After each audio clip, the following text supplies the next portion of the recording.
¿Ya está grabando? Estamos en el aire. Estamos en el aire. Está grabando, efectivamente. Bueno, muy bien. Perfecto.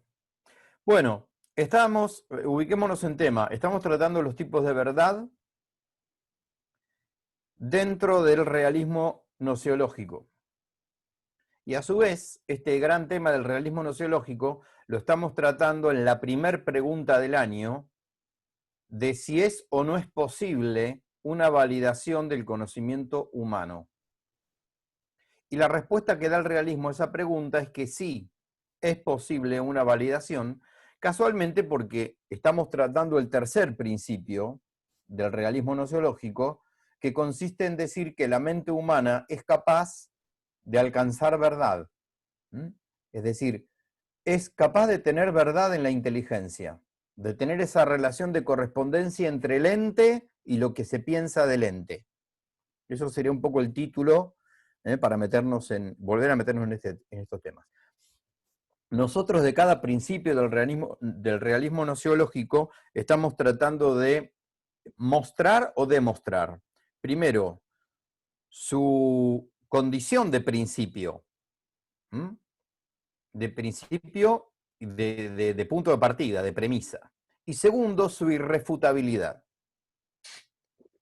Lo hicimos con el principio de la existencia de un yo cognoscente, lo hicimos la clase pasada con el principio de no contradicción, y esta clase lo tenemos que hacer con la capacidad de la mente para conocer la verdad. Tenemos que mostrar que esto, además de ser una premisa, es una premisa irreductible e irrefutable. Entre tanto estamos describiendo los tipos de verdad. Los tipos de verdad que pueden ser posibles. ¿Sí? Habíamos dicho que había subjetivas y objetivas. Esto creo que lo expliqué en la clase pasada. Ya está en la clase pasada. Bien, ¿hay alguna duda de esto de subjetivas y objetivas? Para seguir avanzando. ¿No? ¿Quedó claro? Las subjetivas son las que tienen fundamento en el propio sujeto cognoscente. Por ejemplo, cuando yo digo que estoy alegre, la fundamentación está en lo que yo siento. Por eso es subjetiva. En cambio, la verdad es objetiva cuando esa fundamentación ya no está en un sujeto individual, sino que se da en algo externo a un sujeto que conoce. Es una realidad que tiene el sujeto frente a sí mismo. Se da objetivamente. Ahí pusimos, por ejemplo, la luz recorre 300.000 kilómetros por segundo, España es un país europeo, etcétera, etcétera, etcétera. Eso no depende de un sujeto individual. No. ¿Está claro? Esas son verdades objetivas. Bien, Agustina, ¿podemos pasar a la otra lámina? Ahí estamos, muy bien. Verdades ahora relativas o absolutas. Entonces, pueden ser subjetivas o objetivas, y ahora vamos a ver cómo pueden ser las verdades relativas o absolutas. Dice el apunte, la verdad relativa se da en relación a una norma, convención previa o punto de vista. De ahí que su veracidad o falsedad se fundamente en algo distinto a ellas. Es decir, el enunciado, ustedes recuerden que verdadero o falso puede ser una proposición, un juicio, ¿no? Un enunciado. Un enunciado podemos someterlo al examen de si es verdadero o es falso. Vamos a ver los ejemplos que tenemos ahí. Por ejemplo, a los 14 años una persona es inimputable. Bien. ¿Es verdadero o es falso? Bueno, hay que estudiar un código penal en este caso. ¿Para qué? Y para ver si es o no es falso, si el límite de imputabilidad está a los 14, a los 15, a los 16 o cuando sea. Es decir, no tiene una verdad en sí misma el juicio. La fundamentación de la veracidad o de la falsedad de a los 14 años una persona es inimputable no está en la misma frase, sino en la relación que dice, en este caso, a un acuerdo, que es un código de leyes, En este caso el Código Penal. El otro ejemplo dice, el hombre es un mamífero. También es relativo. ¿A qué? Bueno, a cómo está dada la naturaleza del hombre. ¿Cómo se ha dado? ¿Podría haber sido otra cosa que un mamífero? Y sí, pero no es otra cosa que un mamífero. No hay un ser humano que no pertenezca a la especie mamífera superior, ¿no? Es así. Es decir, de acuerdo a cómo se dio evolutivamente la naturaleza, el Homo sapiens, este que somos, se da en un mamífero. No se da ni en un reptil ni en un ave. ¿Está? Que son ovíparos, por ejemplo. ¿Sí?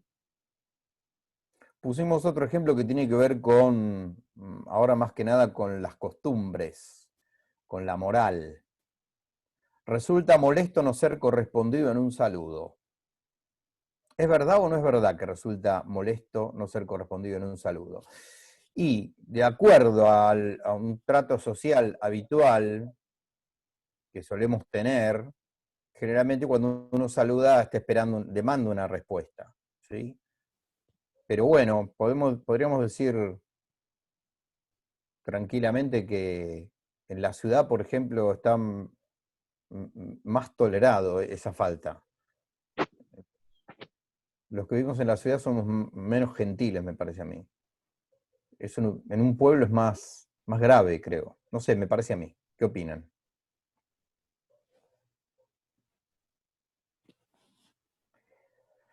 ¿Se va entendiendo?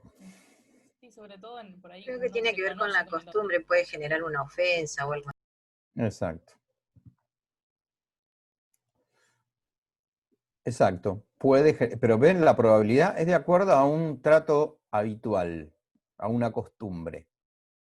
Por ahí es menos ofensivo entrar a una oficina y que alguno no salude, porque ya habitualmente no saluda, y después te demuestra que en realidad no tiene nada contra vos, pero está distraído, hay ruido, o está tan Por acostumbrado. respeto también. Claro, exacto, exacto. Bueno, perfecto.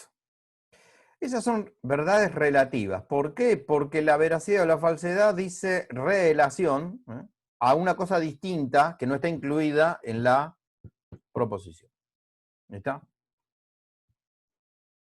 Vamos en cambio a las ideas absolutas. Ideas cuyo fundamento está dado en sí mismas. En la misma idea. En lógica se afirma que por su necesariedad su contrario resulta imposible.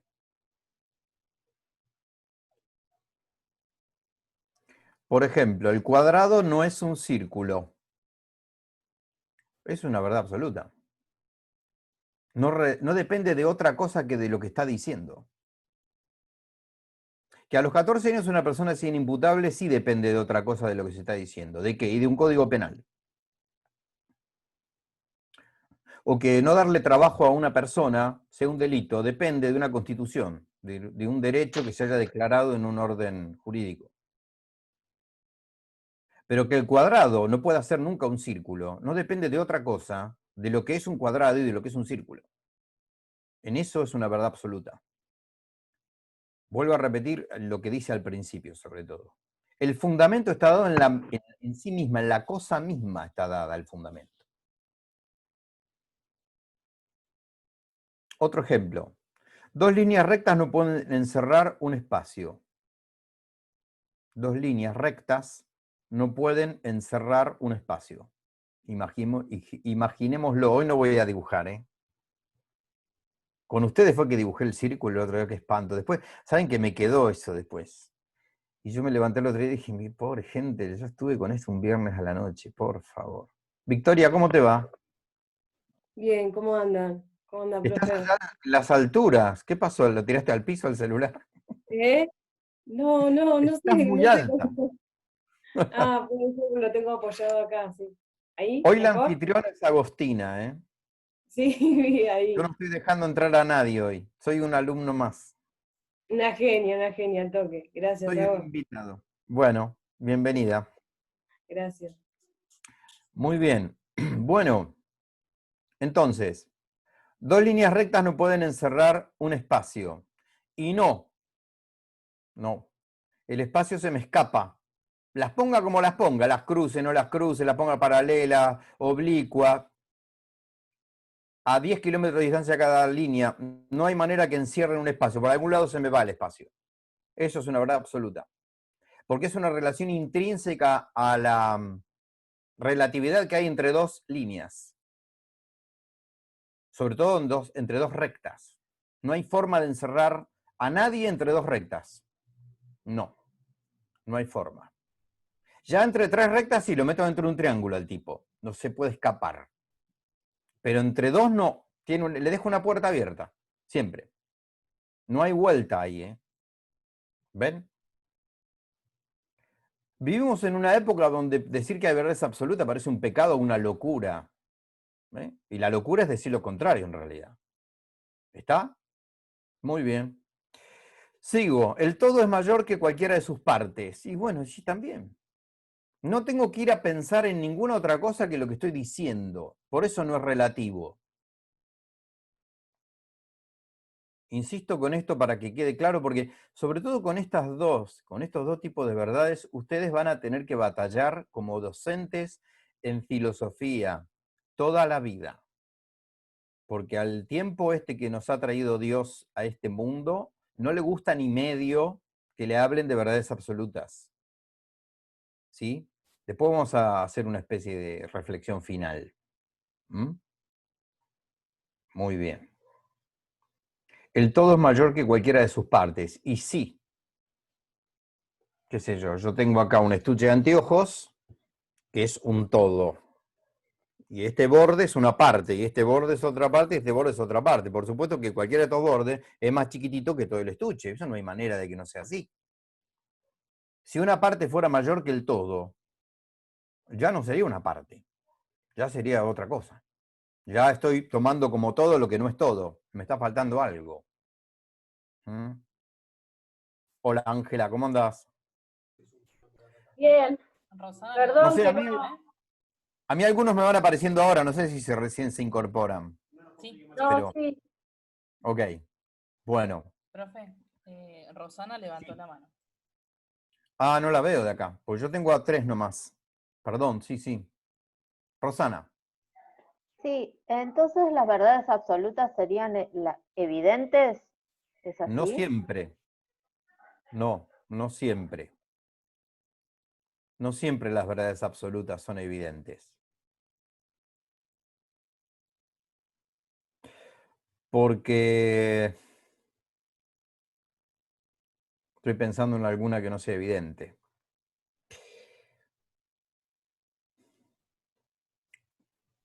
Mirá, que todo en el universo se mueve es una verdad absoluta. Que todo el universo se mueve. Pero no tiene nada de evidente. Hubo que investigar el universo durante muchos siglos para llegar a esa conclusión.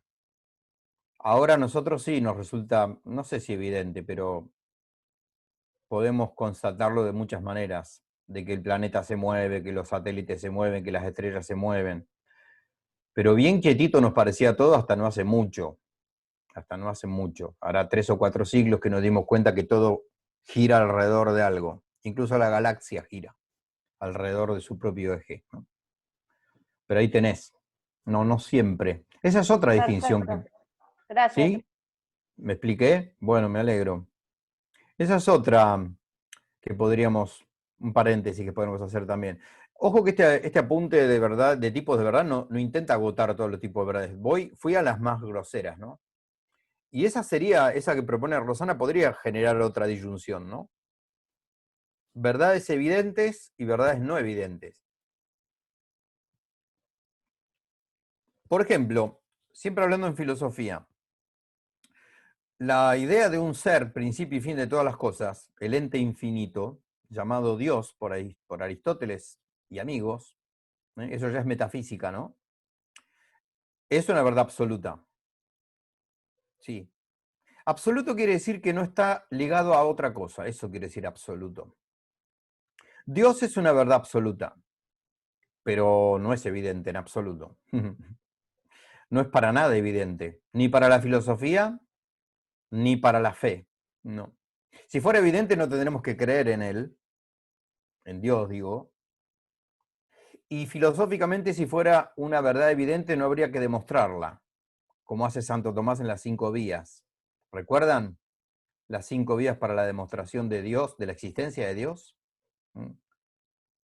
Evidente es lo que se capta a simple vista, por un solo acto, por una intuición. Eso es evidente. Ahora, hay muchas verdades absolutas que sí son evidentes, ¿eh?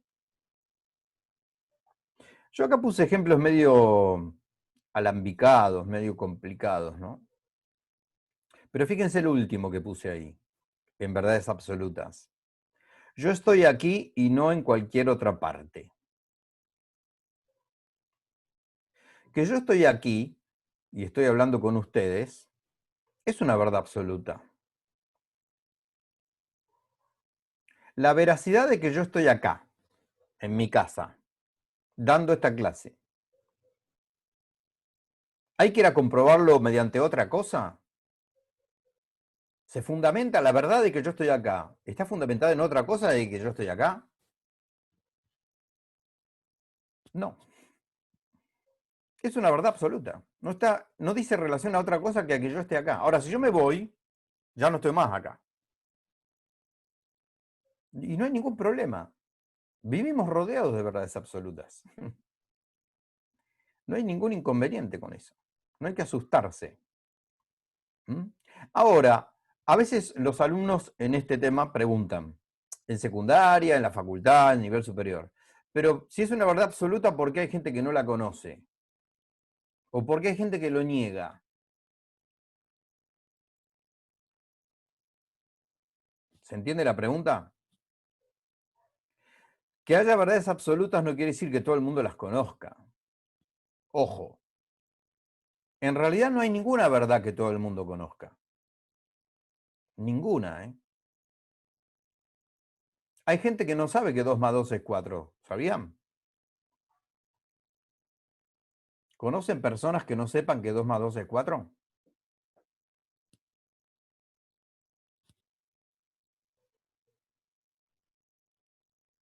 Cri, cri. Y sí, sí, ¿Sí, Joaquín? No sé quién habla. Camilo. Camilo, perdón, Camilo, no estoy viendo a No, por todos. favor. Los que todavía no lo Camilo, aprendieron, no lo sé. y claro, Niño. ¿un nene de 1 año sabe que 2 más 2 es 4? No, pobrecito. No puede saberlo. ¿Y no es una persona? Sí. ¿No tiene inteligencia? Sí. ¿Y no es una verdad absoluta que 2 más 2 es 4? Sí. Y no lo sabe, por ejemplo. Ah, pero algún día lo va a saber, Dios quiera. Por ahí se muere sin saber que 2 más 2 es 4. No creo, ya ahí es más difícil. Pero ven que cuidado con creer, a veces el escéptico, siempre pensemos en el de la vereda enfrente. Estamos en el realismo filosófico, la confrontación viene con el escepticismo, ¿no? Que niega la posibilidad de una validez cognitiva. El escéptico muchas veces rebate, o pretende hacerlo, diciendo que si hubiera verdades absolutas y definitivas, todo el mundo las conocería. No hay ninguna necesidad. No tenemos evidencia histórica ni científica de que esto sea así. ¿Se entiende? Acá nos dicen que nos faltan 10 minutos. Estoy viendo si me apareció la cuentita. Sí, acá está la cuentita. Bueno. La de hoy va a ser medio larga, ¿eh? Bueno, ¿me explico? Que haya verdades definitivas, absolutas, universales, objetivas, que son todas las tipos de verdad que vamos a ver hoy, no quiere decir que todo el mundo las pueda conocer. No, señor. No, señor. ¿Quién puede discutir que nosotros tenemos ADN? Dentro de las células tenemos cromosomas con ADN con información genética. ¿Quién lo puede discutir seriamente hoy? Nadie. ¿Y todo el mundo lo sabe? No, ni remotamente. Gran parte de la humanidad lo ignoró, por no decir creo que si hiciéramos un porcentaje de todos los seres humanos que existieron en la historia, solamente el 0,00001% sabemos, porque hemos ido a la escuela, y ese conocimiento no tiene más de 100 años la genética. ¿Cuánto? Se calcula entre 3 o 4 millones de años del ser humano como especie. Recién ahora, hace un ratito, se enteró de esto. ¿Y qué quiere decir que eso no era cierto? Sí. Era una verdad objetiva, universal, porque no hay ser viviente que no tenga genes, o por lo menos de los que nosotros conocemos. Es objetiva, es universal y es absoluta. No está en relación a otra cosa que a mirar cómo está conformado un cromosoma y adentro tiene las hélices con el ADN y todos los genes. Listo. ¿Ven? Bueno. Yo me instalo en esto porque esto es terreno después de problema cuando uno enseña filosofía, sobre todo cuando enseña teoría del conocimiento. ¿Sí? En todas las edades pasa, ¿eh? Sí. Bueno, ¿alguna pregunta, algún comentario, alguna crítica? Así me tomo un mate tranquilo.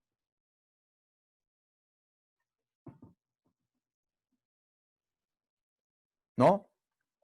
No, pensaba que la mayoría, por lo menos acá, de los ejemplos que puso en esto de verdades absolutas, lo veo más por los entes, no sé si estoy correcta con lo que digo, pero con los entes ideales como que aplica más. O sea, un Sí. círculo. Sí, muy bien. Está muy bien, Victoria, excepto el último, que Excepto porque hablo de yo. Muy bien. Los otros estamos hablando de universales, además de absolutos, ¿sí? Porque el todo es algo universal, la línea recta también, y el cuadrado también. Ujú. Sí, pero bueno, en base a esto que está preguntando Victoria, entendamos que también se puede hacer ahí una especie de bisagra. ¿Mm? No solamente lo universal, o lo geométrico, o lo científico, es absoluto. Lo concreto también. Lo concreto también es absoluto. Vuelvo a repetir, ¿por qué? Porque su fundamento está dado en sí mismo. Que acá hay un mate y está en mi mano, es una verdad absoluta. Porque la fundamentación de que esto sea verdad está en sí mismo, no en otra cosa. Ahora, si yo dijera, este mate además es lindo, bueno, ahí ya estamos hablando, ya nos pasamos a otro tipo de verdad, una verdad subjetiva. Este mate no es mío, es de una de mis hijas. A ella le resulta hermoso, yo no me compraría nunca un mate de este color. No porque a mí no me gusta, me gusta más un mate liso, me dieron este. Me preparó mate mi hija recién. Entonces me trajo en su mate. Ahí sí tenemos una verdad subjetiva. Ahí ya no es absoluta, porque no está atada a qué. ¿De qué depende la fealdad o la gracia estética de una cosa? Y de quién la percibe. Muchas veces, ese es un tema de larga discusión en estética. ¿Ustedes tuvieron estética o en el año que viene tienen? En cuarto, profe. En cuarto. Bueno, ahí también, ahí es mucho más arduo todavía. Si hay una belleza objetiva o no hay una belleza objetiva. Qué lindo tema. No me voy a meter en eso. No. Bueno, Victoria, ¿quedó esto entonces? Sí, mi pregunta es, por ejemplo, yo estoy mostrando el mate y digo, esto es una verdad, pero si fuera yo de otra cultura y ni siquiera tengo idea de eso, ¿en qué plano quedaría esto? En que La- vos tenés ignorancia de esa verdad. No es que esa verdad no sea absoluta, sino que vos Ok, tenés ignorancia. Como yo ok, tengo ignorancia de tantas cosas que existen en sí mismas. ¿Sí? ok, perfecto. Es Gracias. decir, está muy buena la pregunta, Victoria. Que alguien tenga ignorancia de una verdad, no quiere decir que esa verdad no sea absoluta ni sea objetiva. Sí, sí. ¿Sí? Se me ocurre el ejemplo de, por ejemplo, los objetos que no se mueven, o sea, que están alrededor nuestro y no se mueven, pero quien desconoce la ley del movimiento o el de la traslación, de la rotación, quien desconoce eso piensa que están quietos Sí, y en realidad no. claro. Eso. Ahí hay una apariencia, ¿sí? Y una realidad. Eso lo trata Newton en el principio del tratado de principios matemáticos de filosofía, ¿no? En su teoría. Se pregunta si existe el lugar y si existe el reposo. Y llega a la conclusión de que no. Que lo que hay es un reposo. La pregunta que se hace es si existe un lugar absoluto y un reposo absoluto. Y la conclusión es que no. Existe un reposo relativo. Yo puedo decir, nene, quédate quieto, no te muevas más, y el pibe se queda. Pero el pibe está girando a 3.000 kilómetros por hora, porque está en un planeta que gira sobre su eje a esa velocidad. No, 3.000, un poco menos.